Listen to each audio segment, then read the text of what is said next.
All right, welcome to our new class now, Religion 3292, which is Politics and Religion in a Global Context. My name is Don Hudson. I teach at King University. I'm the chair of the Philosophy and the Religion Department.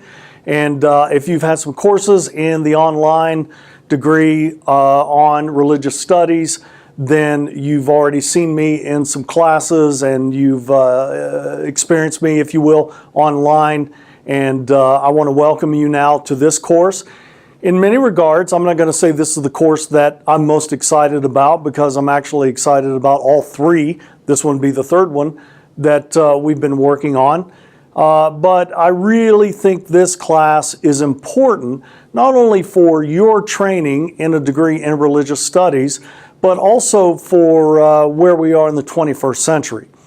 We broached this topic of religion and the study of religion. In particular, remember, if you've had the course Encountering the World's Religions, Religion 2430, we dealt with this idea of what it means to study religion academically and what it means to try to bring a rational, objective understanding to really stand outside of religions or a religion and try to understand what's going on using a theory and a method, and then eventually trying to see how that religion functions. Why do people use this religion? Now, if you're an insider, you say, well, it's God, or it's gods or goddesses, or gods and goddesses.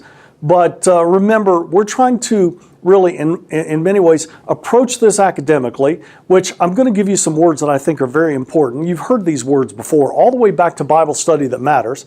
And that is, academic means reasoned, rational, it means objective, and I'm going to throw in the word now, academic. What does it mean for us to try to understand what's going on without bias or prejudice? Now, that's impossible. And some of the new hermeneutics professors and philosophers and theologians, they talk about the idea that one of the great things about modernism was we as human beings step back from the subject that we're studying so that we can understand it. Well, that can go too far, and you can almost get the illusion that basically you can be fully objective. Well, some of the new hermeneutics thinking really emphasizes the idea that as long as we're human, there's always going to be some element of subjectivity, and that's a good thing and a bad thing. What's most important now is let's do everything we can to approach this academically, to stand away from it, but also to know that we do bring a certain lens to the text or to whatever we're studying.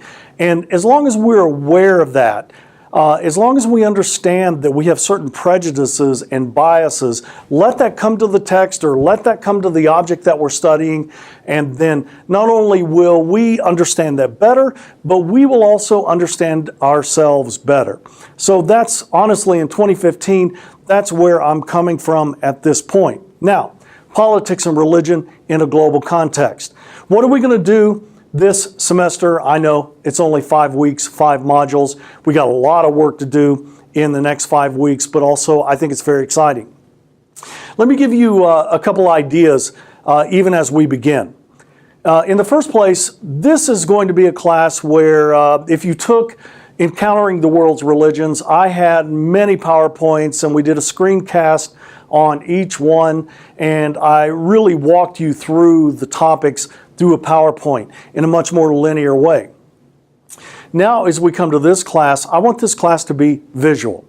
So you're going to have a lot of AV. We're going to have news footage, and we're going to have NPR spots, and I'm going to have you watch movies, and then we're going to see documentaries, and then I'm going to have you go online and look at some of the websites that are very important.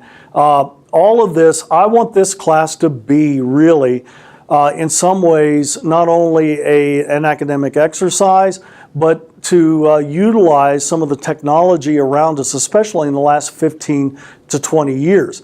So I don't know how it will go. Hopefully it will be successful, but I want you to think about this class as we begin as being more of a visual class, and we're going to use a whole lot of AV media to try to understand what's going on. The other thing I want you to know is we're going to build off, again, the way that we approach religion. And again, I come from a Reformed Christian worldview, and I feel quite comfortable at that, in that worldview, especially at this point in my life. But again, we're going to be scholars, and we're going to be academics, and we're going to stand away for a bit, and we're going to try to understand what in the world is going on. Here's an example. Some of you may not remember this. I'm finally getting into some of my students. They don't even remember 9/11. Of course, I remember 9/11 very well, and as the cliche goes, I know where I was at the very time when I saw the first images. I remember that day vividly, probably never forget it. What's going on in 9/11? Why would people that in some ways, most Americans had never heard about Osama bin Laden. He was somewhat on the radar screen with some of our agencies.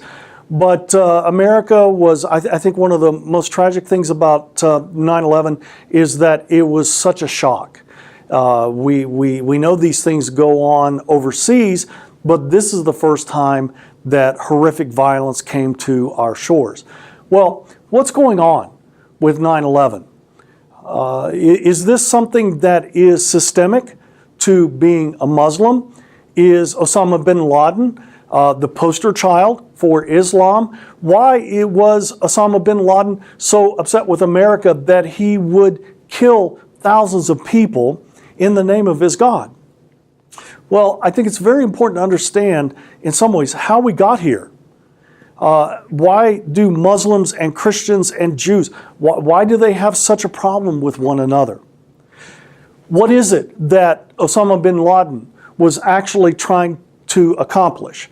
And if you know, you can actually see a video. We won't have it in this course, but Osama bin Laden made a video that he sent out, and essentially he said the reason why he executed 9/11 was in defense for the Palestinians in Israel, in the West Bank, in Gaza, in defense of and for the Palestinians, and in many ways an attack against America because we are in league with Israel. And so we were seen, and we have been seen, as oppressors against the Arab Palestinians. So again, we can just take that one example and in many ways understand that we bring biases and we bring prejudices to 9/11. I think it's very important, again, if you're going to get a degree in religious studies at King University in the philosophy and religion department, we want you to be well educated. And so we're going to take the next 5 weeks and we're going to look at politics, we're going to look at religion through an academic lens, and then we're going to try to understand how those two mix and interact and play off of each other and in many ways motivate each other, and then how that gets played out on the global stage. So what we're going to do in the very first module is look at some important terms. We're going to talk about what it means for religion to be political and for politics to be religious. We're going to look at some examples for that. It's very important. Again, we have a glossary, and that may not be your favorite part in these courses, but I think it's very important if we're going to be articulate and conversant. So we're going to look at terms. We're going to look at politics and religion and the interplay of that. And then we're also, in many regards, going to try to explore the use of propaganda. Again, as I said before, this is a quote-unquote visual class. Obviously, we'll have some of the same exams and so forth. But what does it mean for politics and religion, or for religious groups to use propaganda? And why is propaganda so effective? And then what does it mean to present something in a propagandistic way or in an academic way? And so this week we're going to broach the topic of politics and religion and what it means to try to understand these things academically, have some good terms to approach the rest of the semester with, and stay tuned. And I hope you enjoy this. And if you have any questions, see me on email.